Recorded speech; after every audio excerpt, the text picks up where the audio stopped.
Hello दोस्तों, आप सभी का स्वागत है स्टडी टॉपर एसएससी चैनल पर। आज हम एक नया चैप्टर देखेंगे और बाद में इसकी प्रैक्टिस भी करेंगे, बहुत सारे क्वेश्चन अभी। तो चैप्टर देखते हैं, अक्षांश और देशांतर। इसमें पहले हेडिंग है पृथ्वी। अब इसमें देखिए, पृथ्वी का आकार यह पूरी तरह से गोल नहीं है, यह ऊपर और नीचे से थोड़ी चपटी और बीच में उभरी हुई होती है। यानी कि जो हमारी पृथ्वी है वो कुछ ऐसी है,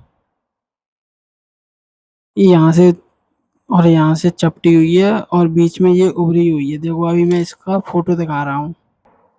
हमारी पृथ्वी ऐसी दिखती है, ये साइड से चपटी हुई है और बीच में ये उभरी हुई है गेंद की तरह एक।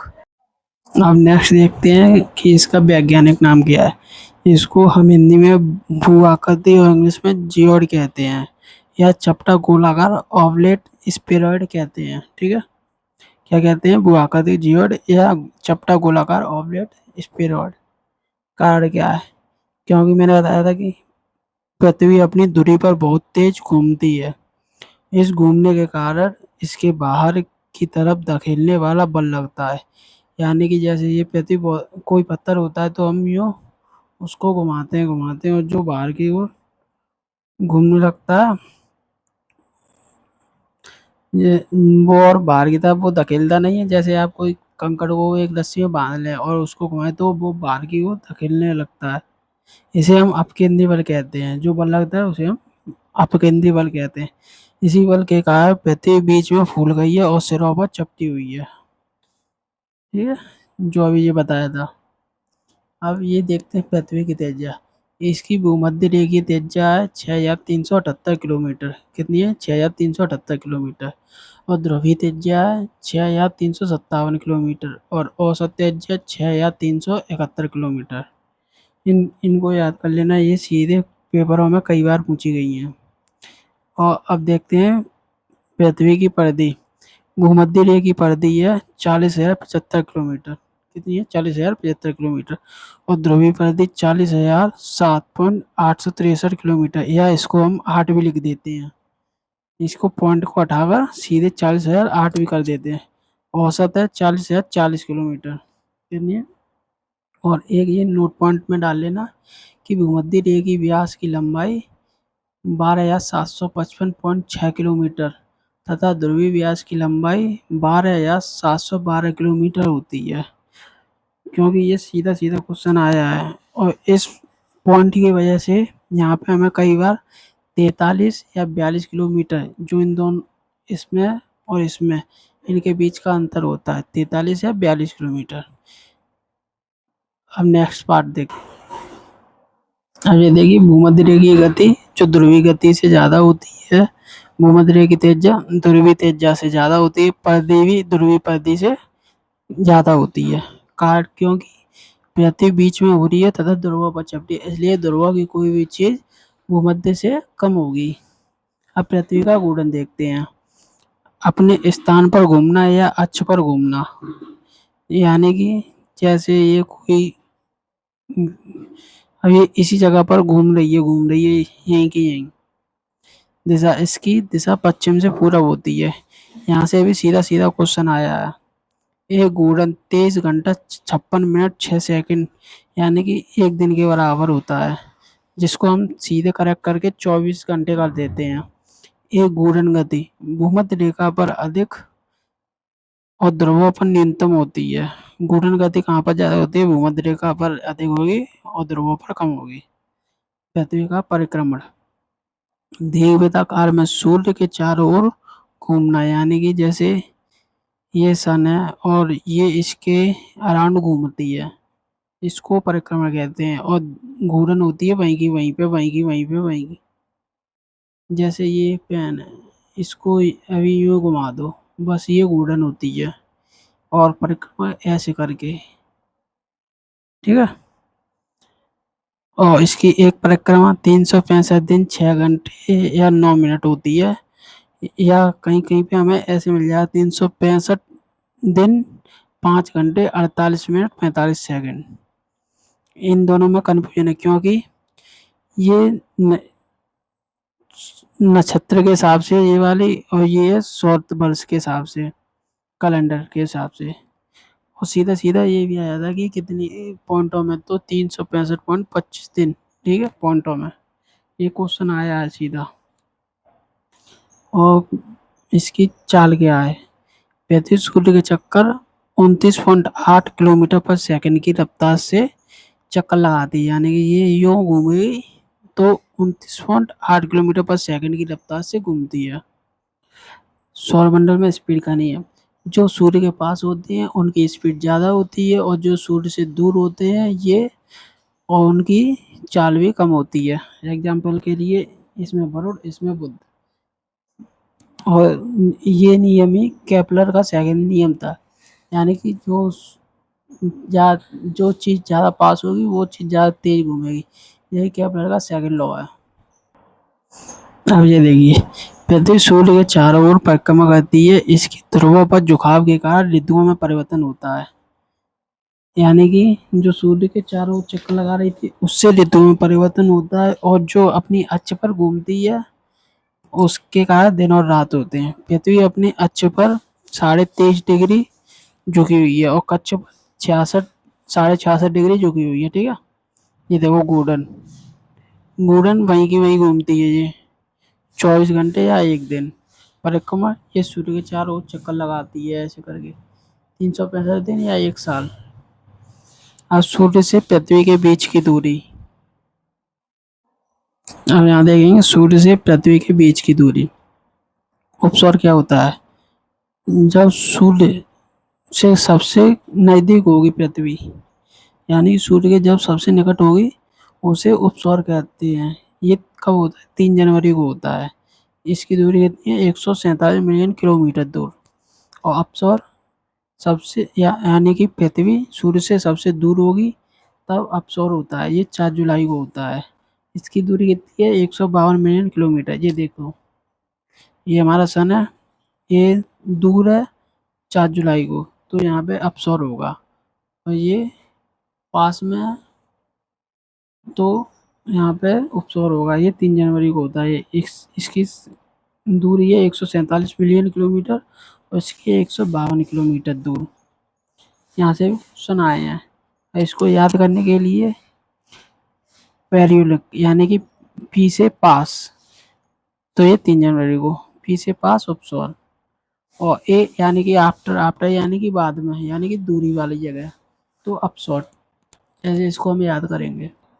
ऐसे ही अब देखते हैं चंद्रमा से पृथ्वी की दूरी, यानी कि कम, यानी जब चंद्रमा पृथ्वी के सबसे निकट होगा तो उसे उपभू कहेंगे, और दूर होगा तो अपभू कहेंगे, ठीक है। ये इसका एग्जाम है, वो है डायग्राम।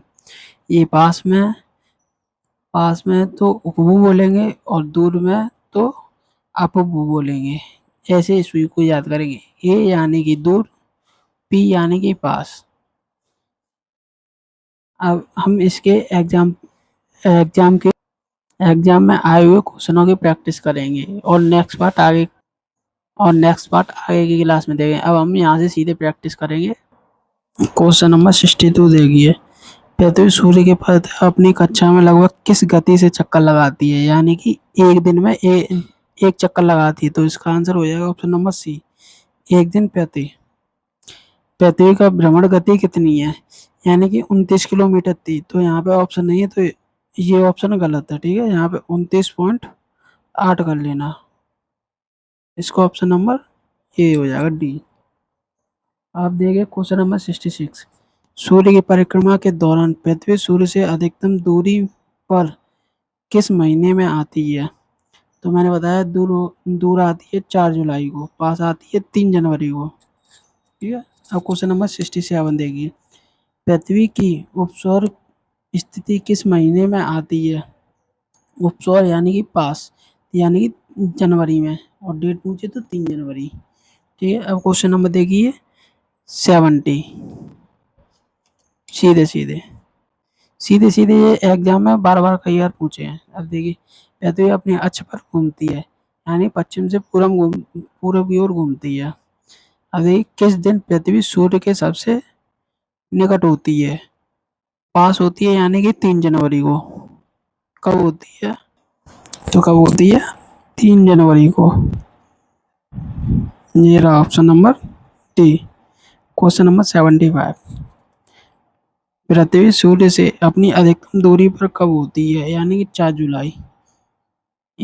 इसे आफ्टर। पृथ्वी सूर्य के इर्द गिर्द परिक्रमा करती है लगभग, लगभग में पूछा है ये। तो मैंने बोला था 365 दिन 6 घंटे 9 मिनट, या 365 दिन 5 घंटे 48 मिनट। और एक पॉइंट बताया था कि पॉइंट में आया था, तो ये 365.25 दिन में। ये सीधा सीधा ऑप्शन नंबर बी। अब ये क्वेश्चन नंबर देखिए 78। दिन व रात होने के कारण क्या है। जो बताया था कि पृथ्वी अपनी जगह पर घूमती है, अक्ष पर, या उसे हम घूर्णन कहते हैं। ये है पृथ्वी का अपने अक्ष पर घूर्णन। Option number A. Question number देखिए आप 81। अपने अक्ष पर पृथ्वी का एक चक्कर कितने समय में लगता है। तो इसमें 24 घंटे भी दिया है, 23 घंटे 56 मिनट 4 सेकंड। तो इसका ऑप्शन नंबर ये करेक्ट होगा बी, क्योंकि ये करेक्ट 24 घंटे नहीं होते, कुछ कम रहते हैं, इस वजह से बी ऑप्शन हो जाएगा 23 घंटे 56 मिनट 4 सेकंड। अब क्वेश्चन नंबर 85। भू कक्ष तल पर भू अक्ष का झुकाव कितना होता है। 23.5 डिग्री होता है। ठीक है, कितना होता है, 23.5 डिग्री। अब ऐसे क्वेश्चन, अब ये क्वेश्चन देखिए 90। पृथ्वी अपने परिक्रमा मार्ग पर परिक्रमा करते हुए अपने कक्ष अक्ष द्वारा कक्षा तल पर कितने डिग्री का कोण बनाती है। तो कक्ष तल बताया था मैंने 66.5 degree. Option number B. Question number देखिए 96। पृथ्वी की परिधि है लगभग में पूछा है ये। ठीक है, तो लगभग में औसत में थी 4,000 40,000 सात 40,007 थी, 7.8 कुछ, और 40,085, 40,040 थी, 3 थी। तो उसमें से अभी हमें और कुछ तो दिखना नहीं। 40,040 थी, तो ये उसी के लगभग में है, पास में। और इनमें से कोई भी उनके पास नहीं, तो ऑप्शन नंबर डी इसका करेक्ट आंसर हो जाएगा। लगभग पूछा है, अगर लगभग नहीं होता तो हम सीधे क्वेश्चन के हिसाब से करते हैं। आप क्वेश्चन नंबर देखिए 102। पृथ्वी का ध्रुवीय व्यास उसके विषुवत व्यास से कितना कम होता है। तो मैंने बताया था कि जो उनका अंतर या तो 42 आएगा या 43 आएगा, वो पॉइंट की वजह से आता है। कितना होगा, 43। क्वेश्चन नंबर देखिए, पृथ्वी का विषुवतीय व्यास लगभग कितना होता है। तो उसमें था 12,755। इसमें और कोई है नहीं है, तो हम इसको कर देंगे 750। ये उसके पास है, 5 कम है। आप क्वेश्चन नंबर 104 देखिए। इसमें क्या है, पृथ्वी को उसके काल्पनिक अक्ष पर घूमने को क्या कहते हैं। तो हम उसको बोलते हैं घूर्णन। क्या बोलते हैं, काल्पनिक अक्ष पर। अब पृथ्वी की अपनी कक्षा में गति कैसी होती है, पश्चिम से पूरब होती है। Option number A. कैसी होती है, पश्चिम से पूरब। बस यहीं पे। हाँ, एक क्वेश्चन और है, ये हमारा 107 क्वेश्चन नंबर 107। ऋतुएं निम्नलिखित के कारण होती हैं। पृथ्वी के घूर्णन, ये गलत हो जाएगा क्योंकि इससे तो दिन और रात होते हैं। सूर्य के चारों ओर पृथ्वी का परिक्रमा, तो यही सही है। ठीक है, लेकिन हाँ, केवल इसी वजह से नहीं होते। अगर ये दोनों होंगे तभी ये संभव होगा। ऐसा नहीं है कि केवल एक ही चीज हो तब वो, यानी कि ऑप्शन नंबर बी डी हो जाएगा, बी और सी दोनों। गलत है, इसमें ये ऑप्शन गलत दिया है, बी और सी गलत दिए हैं। लेकिन हम जानते हैं यहाँ पे अगर ए होता तो सही हो जाता, लेकिन अभी इसमें से ए नहीं है, तो अभी केवल यही सही होगा परिक्रमण के कारण। वैसे मैं बताऊं, केवल एक की वजह से नहीं होते, ये दोनों शायद होंगी तभी ऋतुएं चेंज होती हैं। एक के हिसाब से हमारे मौसम परिवर्तन नहीं होता है। अब क्वेश्चन नंबर देखिए 110। पृथ्वी की दूरी है, तो पृथ्वी हमारी झुकी हुई है साइड से। कैसी है, झुकी हुई। अब ऐसे ही सीखते रहने के लिए हमारे चैनल को सब्सक्राइब करें और वीडियो को लाइक करें, और हम ऐसे ही प्रैक्टिस और थ्योरी दोनों करते रहेंगे।